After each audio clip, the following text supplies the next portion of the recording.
Ramdam ang kalungkutan kay Catherine Bernardo at sa nanay niyang Mami Min dahil sa pagpanaw ng isa sa mga head founder ng isa sa pinakamalaking fan group ng Asia Superstar. Nag-post pa nga ang mother ng actress sa social media ng pagkikiramay at pagsaludo sa lumisan na kaibigan.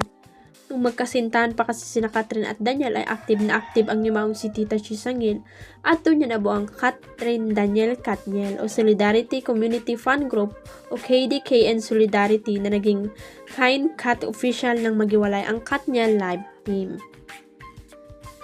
Sa mga hindi nakakakilala kay Tita Chi, hindi lang basta pan ang turing sa kanya na mag-inang Kat at Min, close na close ang mag-ina at pamilya Bernardo sa fan at sa katunayan niya, katuwang pan-abante si Tita Chi sa pagbuo ng kauna-unang business ng pamilya Bernardo, ang Cat Nails Nail Salon and Spa.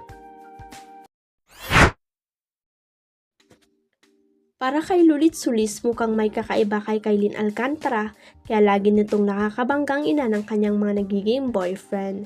Sa kanyang post sa Instagram, pinuna ni Lulit na nakakadalawang jowa na si Kailin kung saan nagsalita ang ina ng lalaki.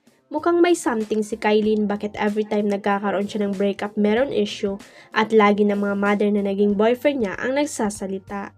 Para bang hindi nagiging mabuti ang relasyon niya sa mga ito para maging ganoon ang mga sinasabi nila. Pag-iisa pa lang nagsalita okay lang pero iyan dalawang nagkasunod na mother na parang mag-iisip ka na ayon kay Lulit. Payo tuloy ni Lulit may dapat ayusin si Kailin. Kung ako kay Kailin Alcantara, ayusin ko rin kung ano ang feeling ko. Na mali sa ginagawa ko, eye-opener din mga sinabi nila, Carmina Villaruel at Jackie Forster. Kahit ano pa sabihin, sure ako na may epekto din ito sa tingin ng tao kay Kailin. Huwag kalimutang i-click ang subscribe button at i-ring ang notification bell para sa latest at legit chika updates.